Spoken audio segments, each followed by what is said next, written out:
Good evening.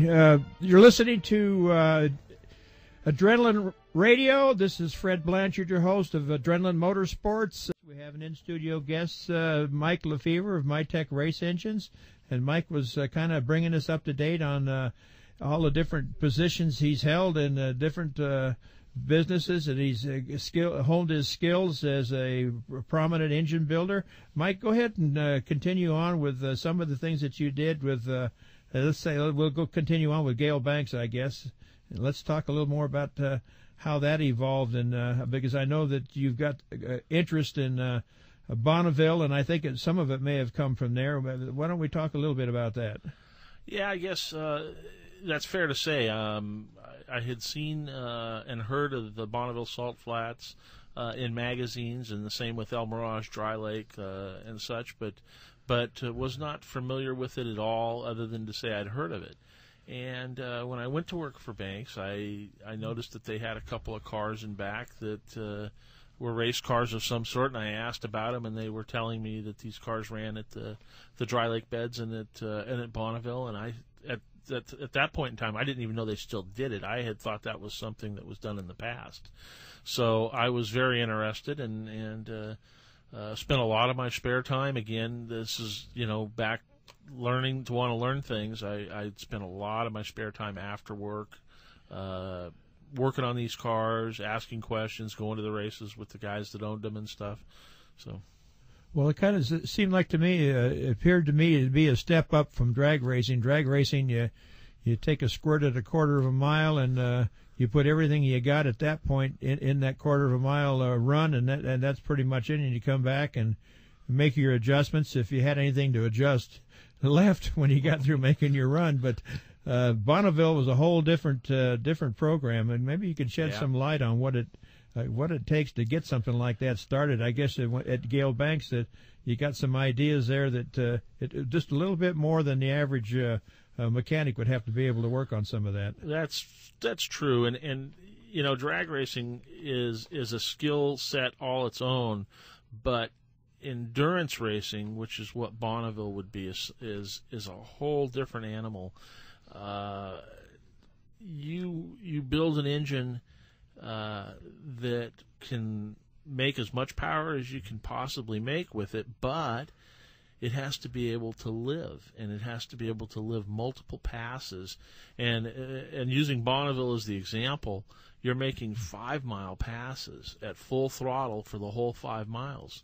And, these passes, if you're running in the 220, 240 mile an hour range, can take a minute and 20 seconds sometimes to do. So, those engines and the components that you're using in them have to be the best that they can possibly be, and the assembly techniques have to be very high.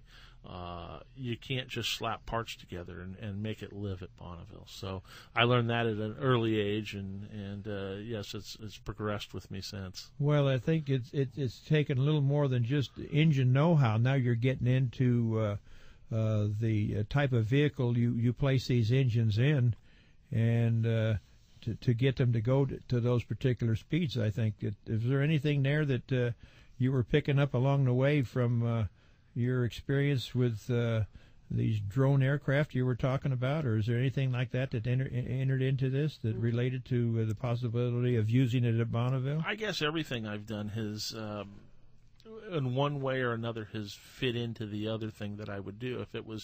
If it was racing, when we were working with the remotely piloted airplanes, we were at that time staying aloft for 72 hours at a time, and we were flying at 30,000 feet. Well, there's a lot goes on in engine durability, electronics. We were involved with composites.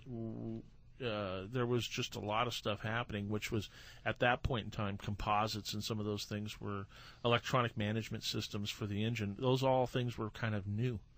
And that's stuff we were using as cutting edge for the small airplanes that we were working on. And yeah, you take that stuff and you started using that same technology to build these engines and power plants, and move forward from there.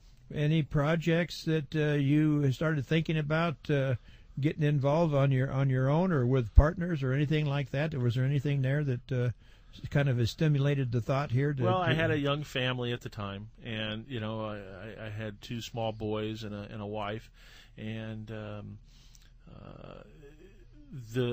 I still wanted to race, but I was financially unable to at that time. So you do what you have to do. But as my kids grew bigger, my wife Judy has always supported my racing, and now that they're older and stuff, that we as a family have started racing. But what we're getting at, I guess, is I continued to race, but I was racing with other people, so we were using their money to go racing, and I was more of a helper. Well, I've been there too. Yeah. I know about the helper part. Yeah. You put in day and night, but you're still the helper. You're the helper. Yeah, that's right. I've got that message at home. Mm-hmm. Yeah. But your focus got away from the drag racing scene, and it appears that you're more pointed yourself toward the land speed sport as it is, as it was back in the 30s or 20s and 30s. It is today, I guess, but with more sophisticated equipment, from what I can tell. Yeah, it definitely has. And as much as I liked drag racing and road racing, my heart fell for land speed racing. There's just no 2 ways about it. And the technology and the requirements for durability and such are there that you just you can't describe it adequately, other than to say it's a challenge like no other. And because it involves aerodynamics, it involves perseverance. The mental side of that sport is you're always guessing it. You can't always know all the answers, so you're always learning something. When did you decide to take your first shot at trying to get something initiated with yourself or a partner or whatever? I mean, I'm sure that you kept on going to these events and finally meeting people through various organizations. Fill us in a little bit on that. Well, I helped the 2 gentlemen that were working out of Gale Banks' shop originally. That was Bruce Geisler and Bob Kehoe and Dwayne McKinney. Geisler had a 1953 Studebaker, and Studebakers are very popular cars at the Salt Flats, and that was my first experience at going to the Salt. I went with Bruce and his team, and 8 guys in 1 motel room, and the standard deal. Well, everybody slept on the floor except for the guy that paid the bill. He got the bed, right? Yeah, that's exactly right. And so that was my first experience. That was about 1978, and then we got involved with a gentleman named Jerry Kugel, and he was running a very fast, small turbocharged Roadster, 1929 Ford Roadster at the time, and so we were helping him with his program, and then